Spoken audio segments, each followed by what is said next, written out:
Hey, happy day 2 of prep week. I'm so pumped because this is like my favorite topic is mindset. I freaking love mindset. I think it's the foundation of everything that we do. And so I first off just want to start off by saying, if you haven't watched day 1's prep video, do that. I set so many clear expectations and what I expect of you. And I just think it's super important. So please go watch the day 1 video. I think it's like 14 minutes or so. And today's topic is all about mindset, like I said. So here's the thing. You know, I'm reading a book right now on stoicism, which is like just how to act and not like only worry about the things that you can control.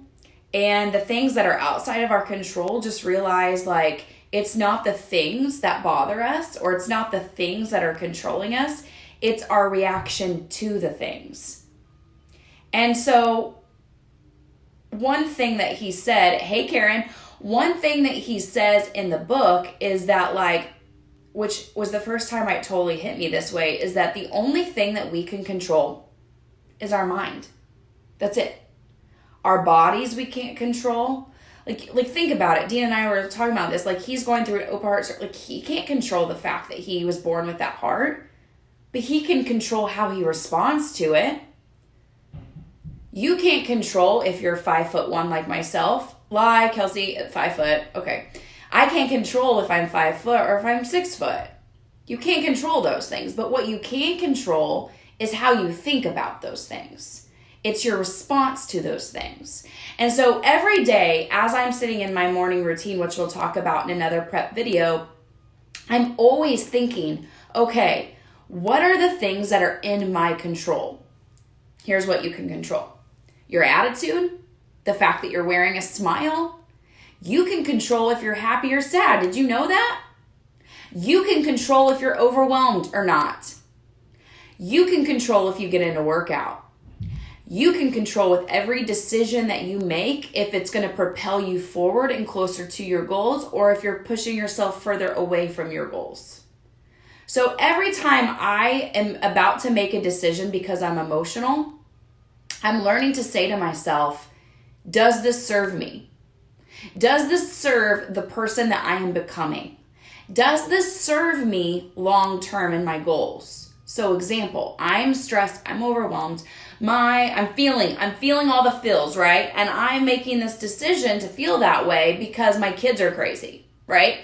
And so I'm like, I need a glass of wine, I'm gonna eat all the pizza, I'm gonna blah, blah, blah, blah. But then I stop myself and I say, does that serve me, the person that I'm becoming? Does that serve the goals that I want to achieve? How is this going to make me feel? After I eat the pizza, after I drink the glass of wine, how is that going to make me feel tomorrow?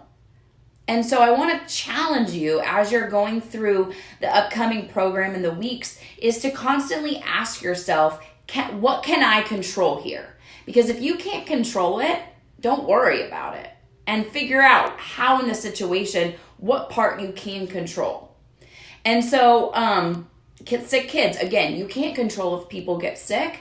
Hi, Amy. But what you can control is how you respond to that situation and how you're going to figure it out. And just kind of to piggyback a little bit off yesterday's topic with goal setting and thinking about where you want to be in the 60 days and knowing that you made this investment in yourself and you want to show up. Like you want to get the results that you've been coming to look for, right? But here's the thing about goal setting, and I talk about this a lot with our team, is that yes, you want to set the big vision, but then you want to break that down and that long-term vision kind of gets blurry. So let's say you want to lose 20 pounds over the next 60 days. Your focus, yes, you want to lose the 20 pounds, but your focus isn't going to be the 20 pounds because guess what? Are you going to lose 20 pounds day 1? No. Are you going to lose 20 pounds day 2? No. Day 3, no. So sometimes if you're so focused on the 20-pound weight loss, all of a sudden you feel defeated. Like, I don't know that I'm ever going to get there. Is it even worth it to show up on day 2? Is it even worth it to show up and do the workout program day 3? And I don't want you to focus there. Where I want you to focus is on those daily goals I told you about to set. How you reverse engineer that and figure out, okay, what do I need to do? If I want to lose 2 pounds per week, I'm not even going to focus there.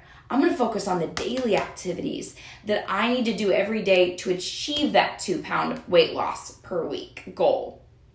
And I'm going to celebrate myself in the daily actions. And I'm going to recognize how I feel when I complete my program. I'm going to recognize how I feel when I eat well all day long. I'm going to recognize how my body feels when I drink more water. And you're going to celebrate that day in and day out. And you know what happens when you start to do the things that you promised yourself that you were going to do? You all came here and you all promised yourself that you were going to complete the 60-day program. And then you break those promises down and you say, I'm going to show up this week and I'm going to complete the 5 workouts. Guess what happens to your confidence? When you do the things that you say that you're going to do, your confidence grows. And you're like, oh my gosh, I'm doing it. I just completed the first week. Oh my gosh, I lost my first 2 pounds. I'm doing it. And over time, that confidence grows, but your confidence is only going to grow if you show up for yourself and if you focus on the daily activities. Hey, Kim. Hey, Liz. And so I want to encourage you to focus on the daily things that you have to do and focusing on the things every day that you can control, because that's your mindset. And something that I have learned through doing this over the last couple years is you have to start your day with some sort of personal development to work on that mindset, because it has taken me a while to develop this mindset. I didn't always used to think like this, but mindset is so important. And so I have learned to dive into a personal development book, to dive into podcasts and listen to something. A lot of you are working full-time jobs. Don't read a book if you don't have that time right now. What you should be doing is listening to audiobooks, listening to podcasts, listening to YouTube motivation that's going to keep you going. So here are some things. I know I sent you an email with some of my favorites, but I wanted to review. If I had to pick 2 or 3 books, these are the books that I would pick. Compound Effect and The Slight Edge. Both of those are very similar in the fact it goes back to the small, insignificantly, like small things that feel like they're not making a difference. They do, because they compound over time. And it teaches you that in those books. And so if you're reading that every day, it's like that daily reminder that I have to show up every day. Hey, Kim, audiobooks are a lifesaver. Absolutely. Absolutely. So I would recommend The Compound Effect. That's by Darren Hardy, and The Slight Edge, which I can't remember who that is by off the top of my head. Both of those books are very, very good. Another one, a lot about mindset, is Girl Wash Your Face. It kind of goes back to like, stop throwing yourself a pity party every day and get to work. Like, let's not talk about taking action. Let's take the action. So if those would be my top 3 books for a boot camp to get started with, would be those 3.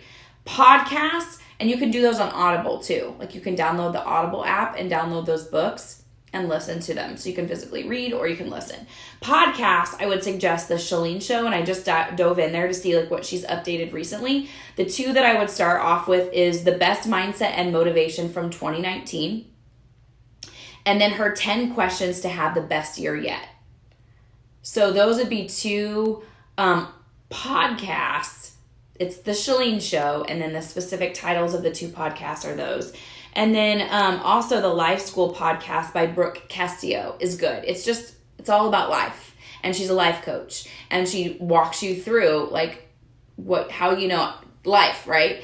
You love Girl Wash Your Face by Rachel. It is. It's awesome, Ashley. So I just want to reiterate that. And my call to action to you today is to drop below what are you going to commit to personal development wise? Because your mindset above anything is important.